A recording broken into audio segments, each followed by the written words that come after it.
सकाळी उठल्या उठल्या शिडीजवळ बोलवत नाही तर तिची 2 करड आहेत म्हणून ती जवळ आल्यानंतर तशी वरडते. नंतर आंघोळ करून घेतली आणि देवपूजा करून घेतली आणि आमच्या गावात आल्यात बाळूमामाचे मेंढरं म्हणून तिकडं जाणार आहे आरतीला.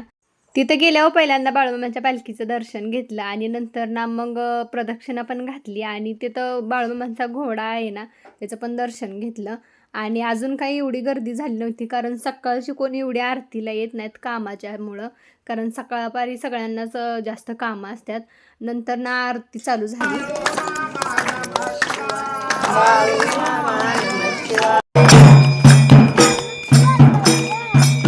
आणि आरती झाल्यानंतर पहिल्यांदा बाळूमामांना नैवेद्य दाखवून घेतात आणि नंतर ना पहिल्यांदा मेंढक्यासनी प्रसाद असतोय आणि नंतर मग जी भक्त आलेले असतात त्यांना प्रसाद असतोय. आणि इथं आम्ही जिथं बसलो होतो जेवायला तिथं अंशूला बसायला जागा नव्हती म्हणून त्याला पहिल्यांदा मी मांडीवरच घेतलं होतं. नंतर प्रसाद करून झाल्यानंतर ना प्रसादाची भांडी धुवायची होती म्हणून भांडी धुवायला गेलो प्रसादाची.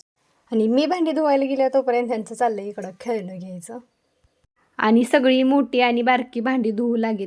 आणि घरी आल्यानंतर घरच्या पपईची पपई काढायची होती आणि एका पपईमुळं दुसरी पण पपई खाली पडली, कारण एक वरनं पाडताना दुसरी जी खाली लागली होती ती पण अशी पिकायलाच लागली होती, ती पण तिचा धक्का लागून खाली पडली. काय विषय झाला म्हणते का तिथे जाऊ पडले. आणि आता तुम्हाला पण कळलं असेल काय विषय झाला ती. आणि अंशूला गावाकडे आल्यानंतर पण त्यानं मित्र गोळा केला, त्याला सारखं खेळायला पोरं लागतात. नंतर पाऊस चालू झाला आणि पत्र्याखाली आमच्यात अशी बादली लावतात पाणी भरायला, किती पण पाणी असू द्या मग घरात. आणि नंतर म्हटलं आता सीताफळं तोडावी, थोडी थोडी सीताफळं बारकी बारकी आल्यात झाडाला. पहिल्यांदा ही तुरू पुढं गेला आणि परत चाला येईना म्हणून माघारी आलं. ही गोरीला तिथं सीताफळं तोडू लागायचं राहिलं नाही, तर डान्स करत बसले. गुलाब नाही तर ह्यांनी सीताफळ तर दिलं माझ्या हातात. आणि वाळूच्या ढिगावर इथं समृद्धी हायवे केला अंशूनं.